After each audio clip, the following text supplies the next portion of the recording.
काला साया। यूं तो बनारस घाट अपनी खूबसूरती के लिए बहुत प्रचलित है, पर घाट के किनारे कई राज लिए बैठे हैं। ये कहानी शुरू होती है बनारस के घाट के पास बने ममता निवास से, जहाँ प्रिया लाल जोड़े में ममता के घर उसकी बहू बनकर आती है। आओ आओ बहू, घर को अपने पैरों से पवित्र करो। ममता घर की दहलीज पार कर ही रही होती है कि अचानक एक बहुत गंदी सी बास पूरे घर में फैल जाती है।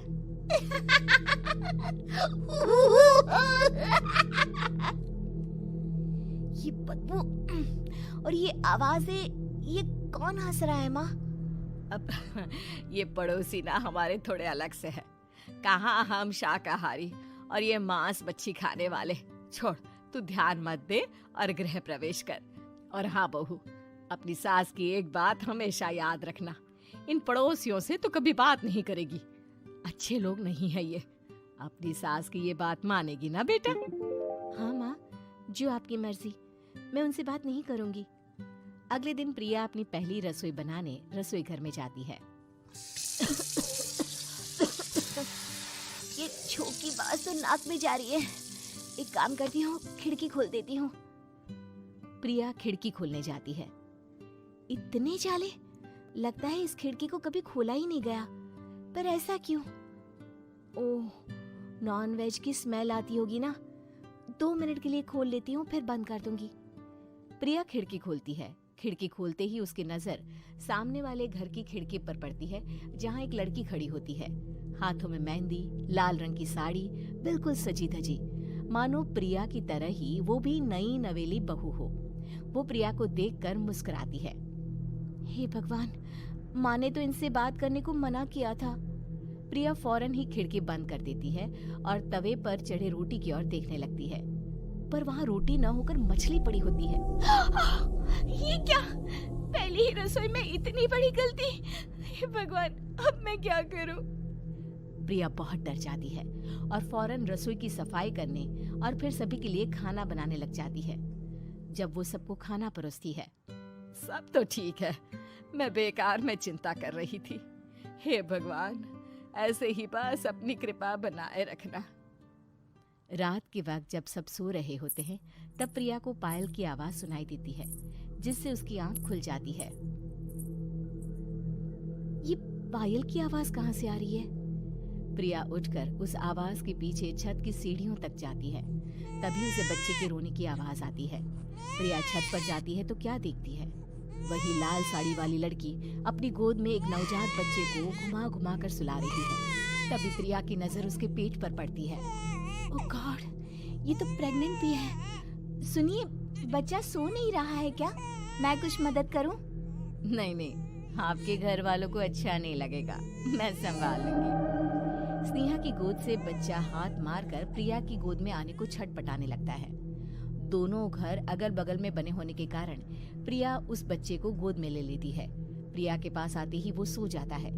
बच्चे का वो स्पर्श रात भर प्रिया भूल नहीं पाती और अगली सुबह वो छत पर कपड़े सुखा रही होती है। तभी उसे एक औरत इशारा करके बुलाती है। स्नेहा कह रही थी बाबू तुम्हारी गोद में आते ही सो गया। मैं गौरी, स्नेहा की माँ हूँ। बहू, घर आना, बाबू को खिला भी लेना। शाम को जब घर पर कोई नहीं रहता, बच्चे से मिलने के लिए प्रिया छिपकर अपनी पड़ोसन के घर चली जाती है और कुछ देर बच्चे को खिलाकर वापस लौट आती है। इसके कुछ दिन बाद ही प्रिया को पता चलता है कि वो माँ बनने वाली है। ममता की खुशी का ठिकाना नहीं रहता।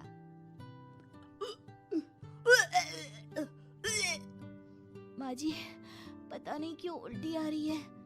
प्रिया भागती हुई वॉशरूम में जाती है तो हरे और लाल रंग की उल्टी करती है। उस उल्टी में से कीड़े निकलते हैं। ये क्या?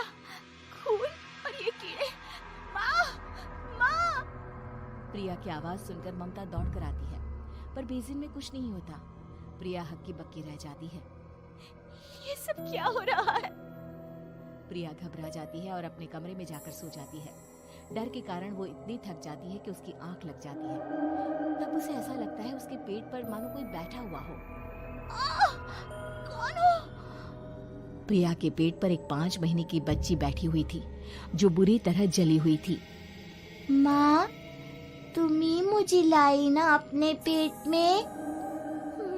मैं तुम्हारी माँ नहीं हूँ। कौन हो तुम?